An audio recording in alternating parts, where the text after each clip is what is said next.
Hello friends, मैं हूं गौरव और जरा इससे मिलिए। ये है एपेटोसॉरस लुइसे, एक ऐसा शाकाहारी डायनासोर जो गुस्सा आने पर अपनी पूंछ से साउंड बैरियर तक को तोड़ सकता है। क्या हुआ? Not interested? Not cool? Well, तो इसके बारे में क्या ख्याल है? ये है एक प्लानोक्रेनाइट, एक ऐसी क्रोकोडाइलन रेप्टाइल्स की प्रजाति जिनके पंजे तेज भागने के लिए घोड़ों के पंजों में इवॉल्व हो चुके थे। And now look at this.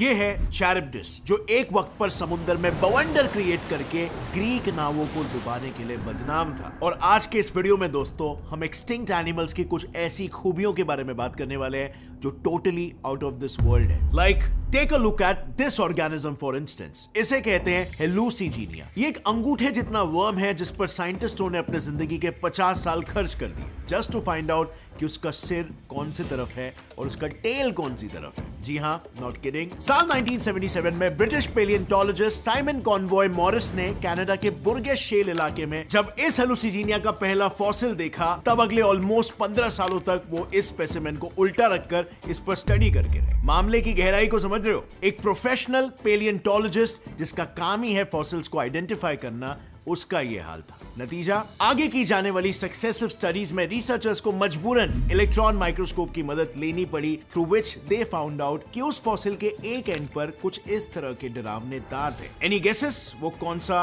And था? Well, that's kind of obvious. खैर, जो भी हो, there is a reason why इस जीव को ऐसे छलावा क्रिएट करने की जरूरत पड़ती होगी। एक्चुअली इस फॉसिल की डेटिंग ये बताती है कि ये लगभग 508 मिलियन साल पुराना है, यानी कि वो वक्त जब पहली बार हार्ड कवच वाले समुद्री आर्थ्रोपॉड्स ने अपने कदम जमीन की तरफ बढ़ाए थे, जिसकी वजह से जमीन पर रहने वाले कई जीवों को अपने बचाव के लिए नए ट्रिक्स को आजमाना पड़ा था। अब ऐसे में वो जीव और क्या ही करे जिसके गले तक दांत है पर चबा नहीं सकता, और जिसके 7 जोड़ी पैर है पर भाग नहीं सकता। Correct, it will choose illusion to survive. पर क्या इतना काफी था? वेल, असल में लगभग इसी समय पर एक ऐसा भी आर्थ्रोपॉड मौजूद था जिसका कंप्लीट सेंसरी सिस्टम एक साथ करीब 110 जोड़ी पैरों को एक साथ कोऑर्डिनेट कर सकता था। यानी कि लगभग ये वैसा ही हुआ जैसे कोई एक्सपर्ट पियानो प्लेयर एक ही समय पर एक साथ 2 पियानोस को प्ले करने की काबिलियत रखता हो। ये एक बहुत ही इंटरेस्टिंग जीव था जिसका नाम था बैल्हुटिकैरिस वोल्टे। अब इस जीव को देखकर इसे गलती से भी मासूम समझने की भूल मत करना। ये भाई साहब अपने टाइम के सभी मरीन आर्थ्रोपॉड्स में सबसे बड़े हुआ करते थे, करीब 24.5 centimetres in length, along with being an expert swimmer as well. In fact उस समय में तो समुद्र पर राज ही इन सारे मल्टीपल पैरों वाले आर्थ्रोपॉड्स किया करते थे, बिकॉज ऑफ देयर चप्पू जैसे पैर। वेट,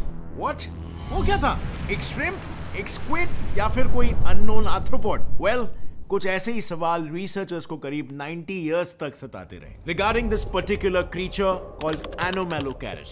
क्योंकि जब साल 1892 में ब्रिटिश पेलियोंटोलॉजिस्ट जोसेफ वाइटीव्स ने पहली बार जब एनोमेलोकैरिस का फॉसिल देखा, तब उन्हें ऐसा लगा कि ये किसी तरह का श्रिम्प है। बट फिर 1911 आते आते जब इस स्पेसिमेन के मुंह को स्टडी किया गया, तब एक और एक रिसर्चर चार्ल्स वैलकॉट ने ये कहा कि नहीं, ये तो एक जेलीफिश है नेम्ड पेटोला नाथोर्स्टी। अब लोग इस प्रोपोजिशन को मानने ही लगे थे कि तभी आया साल 1978 और एक नया क्लेम आया, इस बार from the same British palaeontologist Conway Morris, जिन्होंने हेलुसिजीनिया को 15 सालों तक उल्टा करके स्टडी किया था। अकॉर्डिंग टू हिम, इस पूरे फॉसिल स्पेसिमेन को रिसर्चर्स ठीक से समझ नहीं पा रहे थे। He was like, रुको, मैं बताता हूँ कि सच्चाई क्या है। असल में इस स्पेसिमेन में एक नहीं बल्कि 2 जीवों के फॉसिल्स हैं, जो एक के ऊपर एक सुपर इम्पोज या सिंपली कहूँ तो छप चुके हैं। ये देखो, ये जो बॉडी है ना, ये एक स्पंज की बॉडी है कॉल्ड लेगेनिया कैम्ब्रिया, और उसके ऊपर ये जो सिर है ये एक जेलीफिश पेटोया नाथोर्स्टी का है।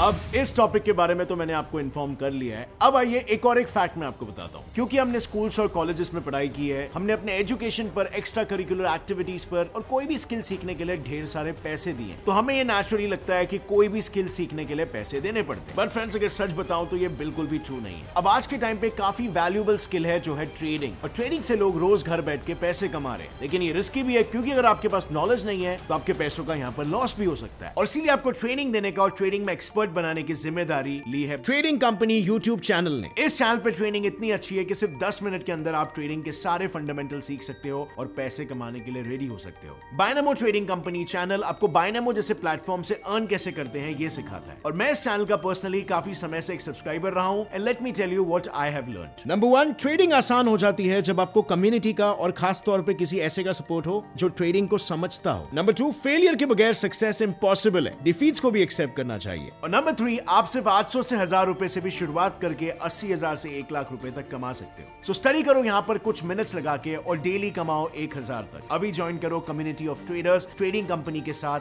Link is in the description. और अब फ्रेंड्स लौट आते हैं हमारे वीडियो पर। बट फिर इनके बाद हैरी विटिंगटन और उनके को स्टूडेंट डेरिक ब्रिग्स ने 1985 में इसे आइडेंटिफाई किया as an abnormal shrimp and hence the name anomalocaris, जो अपने इनवर्ड फेसिंग नुकीले दांत, किसी स्क्विड जैसे खतरनाक टेंटिकल्स, अपने 6 फीट लंबे शरीर और उस पर मौजूद श्रिम्प जैसे मजबूत कवच से अच्छों को जिंदा चबा सकता था। I mean लिटरली अकेला इकलौता आर्थ्रोपॉड जो इसे टक्कर दे सकता था वो था एक 8 फीट बड़ा जायंट एक्वेटिक स्कॉर्पियन यूरेप्टेरिड, जिसके क्लॉज अकेले करीब 1.5 फुट लंबे हुआ करते थे। जानना चाहते हो इस जीव में कितनी शक्ति हुआ करती थी? वेल, बस इतना जान लो, आज के modern day Japanese coconut crabs महज 1.3 फीट के होने के बावजूद अपने क्लॉज में करीब 3000 न्यूटन्स की ताकत रखते हैं, यानी इतनी ताकत कि किसी सख्त नारियल को एक झटके में फोड़ सके। अब अगर इस बेसिस पर हमें काफी कंजर्वेटिव एस्टिमेशन भी लगाए, तब भी उस 8 फीट के स्कॉर्पियन में एटलीस्ट इतनी ताकत होती होगी कि वो बस एक स्नैप में आपका हाथ आपके धड़ से अलग कर दे। बट देखो, ये बात हो रही है आज से लगभग 467 से 458 मिलियन साल पहले की। उसके बाद इन सभी नामी ग्रामी एपेक्स प्रेडेटर्स के साथ क्या हुआ ये आई थिंक हम सभी को पता है। जी हाँ, एक के बाद एक 2 बड़े मैस एक्सटिंक्शंस, पहला वाला एंड ओर्डोविशियन और दूसरा एंड डेवोनियन, जिसमें ओवरऑल क्लाइमेट चेंज और उससे घटते डिसॉल्व्ड ऑक्सीजन की वजह से समुद्र के ज्यादातर जीव मारे गए। नतीजा, दौर आया कुछ नए जमाने के जीवों का जो कुछ इस तरह दिखते थे। एनी गेसेस, आज के जमाने के कौन से जीव इनके वंशज हो सकते हैं? या रेप्टाइल्स। दीज आर एक्चुअली सिनैप्सिड्स, हम इंसानों के पूर्वज। आई नो इन्हें देखकर ये हजम करना थोड़ा मुश्किल हो रहा होगा, but to clear your confusion जरा इस फाइलोजेनेटिक ट्री पर नजर डालो जो डीएनए मैच के बेसिस पर बनाई जाती है। यहाँ पर आप ये साफ साफ देख सकते हो कि सिनैप्सिड्स और रेप्टाइल्स एक दूसरे से बहुत पहले ही अलग हो चुके थे। हालांकि मैमल्स, ये पूरा ग्रुप ही उन अर्ली सिनैप्सिड्स में से एक नॉन मेमेलियन सिनैप्सिड से अलग होने से पैदा हुआ है। आसान शब्दों में कहूं तो रेप्टाइल्स भले ही आज से 305 मिलियन साल पहले सिनैप्सिड्स के सेकंड या थर्ड कजिन्स रहे होंगे, लेकिन हम मैमल्स तो उनका खुद का खून है, उनके खुद के वंशज। असल में क्योंकि रेप्टाइल सिनैप्सिड से बहुत पहले ही अलग हो चुके थे, रेप्टाइल्स को ऑलरेडी एक हेड स्टार्ट मिल चुका था, जबकि दूसरी तरफ हम मैमल्स अभी तक बस बेबी स्टेप्स ले रहे थे। नतीजा, ये रेप्टाइल्स बहुत ही ड्रास्टिकली इवॉल्व हुए कि कुछ में ऐसी एबिलिटीज आ गई कि वो अपनी तेजी से साउंड बैरियर तक को तोड़ सकते थे। क्या आप वो सुन पा रहे हो? वो एपेटोसॉरस लुइजे की पूंछ की आवाज है, जिसे वो आज से 150 मिलियन साल पहले करीब 360 मीटर पर सेकंड की रफ्तार से झटकाता हुआ चला करता था, यानी साउंड की स्पीड से भी तेज। इसका मतलब समझ रहे हो? अगर इस 14 मीटर लंबी भारी भरकम पूंछ का किसी को भी एक फटका पड़ गया तो उस जानवर की रीढ़ की हड्डी ही 2 टुकड़ों में टूट जाएगी। हालांकि there's a catch। कुछ साइंटिस्टों का यह मानना है कि probably एपेटोसॉरस अपनी सुपरसोनिक टेल सिर्फ अपने आप को डिफेंड करते समय ही इस्तेमाल किया करता होगा, क्योंकि अनलाइक छोटी टेल्स, अगर इतने बड़े मैसिव स्ट्रक्चर ने सुपरसोनिक स्पीड पकड़ी तो स्ट्रेस से महज 2 से 3 स्ट्राइक्स में ही उस पूंछ की ही हड्डियां टूट जाएंगी। और इनफैक्ट प्रॉबेबली यही वजह भी थी कि आगे आने वाले अन्य भारी भरकम शाकाहारी डायनासोर्स ने सोचा कि देखो भाई, एपेटोसॉरस को कॉपी करने का कोई मतलब नहीं है, उसका हथियार केवल शक्तिशाली है, उपयोग का नहीं। हमें इंस्टेड किसी आधुनिक हथियार की जरूरत होगी, एंड इफ नॉट एटलीस्ट एक